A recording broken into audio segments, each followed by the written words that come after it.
Baik, Assalamualaikum warahmatullahi wabarakatuh. Perkenalkan, nama saya Dwi Pradana, Prodi Teknik Informatika dengan NIM 250103046. Baik, masuk kepada pertanyaan pertama, yaitu jelaskan bagaimana nilai-nilai Pancasila dapat dijadikan pedoman etis dalam pengembangan teknologi informasi di Indonesia. Nilai-nilai Pancasila bisa menjadi panduan etika digital bagi para pengembang dan pengguna teknologi. Bisa dilihat dari sila pertama, yaitu ketuhanan Maha Esa yang mengingatkan kita bahwa inovasi harus berlandaskan tanggung jawab moral dan integritas. Sila kedua, kemanusiaan yang adil dan beradab, menegaskan bahwa teknologi harus memanusiakan manusia, bukan menggantikannya. Sila ketiga, Persatuan Indonesia mengajarkan agar teknologi digunakan untuk mempererat, bukan memecah belah bangsa. Sila keempat, kerakyatan yang dipimpin oleh hikmat kebijaksanaan, berarti setiap keputusan berbasis data harus melibatkan partisipasi manusia yang bijak, bukan hanya algoritma komputer saja. Kemudian sila kelima, keadilan sosial bagi seluruh rakyat Indonesia mendorong agar hasil kemajuan teknologi dirasakan secara merata. Dengan kata lain, Pancasila adalah firewall moral bagi inovasi digital di Indonesia. Lanjut, pertanyaan nomor 2, yaitu menurut Anda, apa arti penting Pancasila sebagai ideologi negara dalam menjaga kedaulatan digital bangsa? Menurut saya, kedaulatan di era digital bukan lagi sekedar menjaga batas negara, tapi juga melindungi data dan sistem teknologi kita sendiri. Pancasila menegaskan kemandirian dan gotong royong sebagai nilai dasar bangsa. Artinya, kita tidak boleh hanya jadi konsumen teknologi asing, tapi juga harus berdaulat dalam menciptakan, mengatur, dan mengamankan teknologi kita sendiri. Kedaulatan digital berarti Indonesia harus mampu berdiri di atas kakinya sendiri secara digital. Lanjut pertanyaan nomor 3. Berikan contoh kasus nyata atau hipotesis di bidang teknologi yang dapat diselesaikan dengan mengamalkan sila kedua dan kelima Pancasila.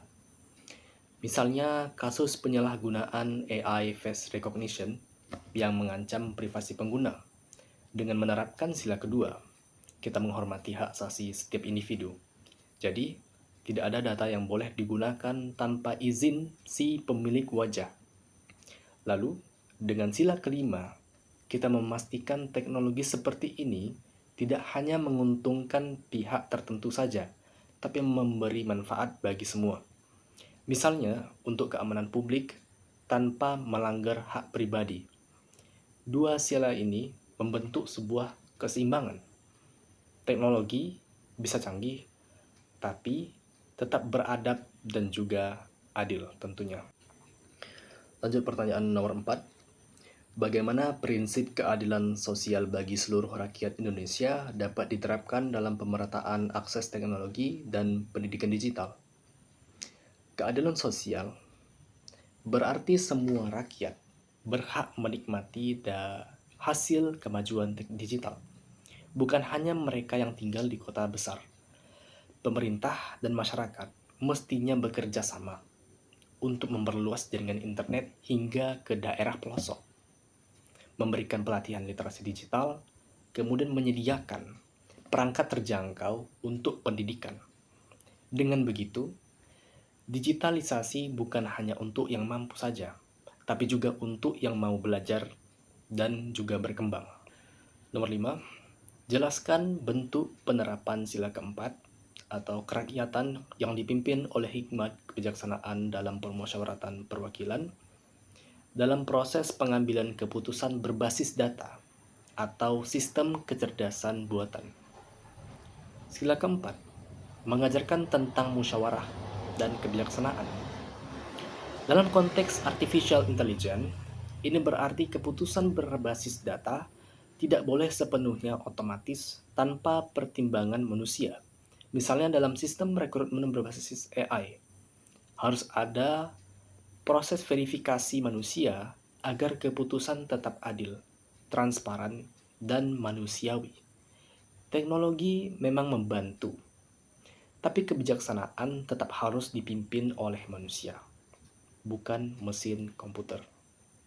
Kemudian yang terakhir, analisis dampak negatif jika pengembang teknologi di Indonesia mengabaikan nilai-nilai Pancasila dalam inovasi digital mereka. Kalau nilai-nilai Pancasila sudah diabaikan, maka itu akan menimbulkan konsekuensi yang berat. Kita bisa kehilangan arah moral dalam pembangunan teknologi, seperti privasi yang dilanggar, masyarakat yang terpecah belah oleh hoaks, kesenjangan digital yang makin lebar, dan yang paling berbahaya, kehilangan jati diri bangsa. Bisa kita katakan bahwa teknologi tanpa nilai kemanusiaan hanyalah alat, dan alat tanpa arah bisa melukai penciptanya sendiri. Sebagai mahasiswa teknik informatika, kita bukan hanya dituntut untuk membentuk suatu sistem yang canggih, tapi juga sistem yang berpihak pada manusia. Dengan menjadikan Pancasila sebagai dasar dalam setiap inovasi, kita sedang membangun masa depan digital Indonesia yang lebih adil, berdaulat, dan tentunya berperi kemanusiaan. Sekian dari saya, terima kasih.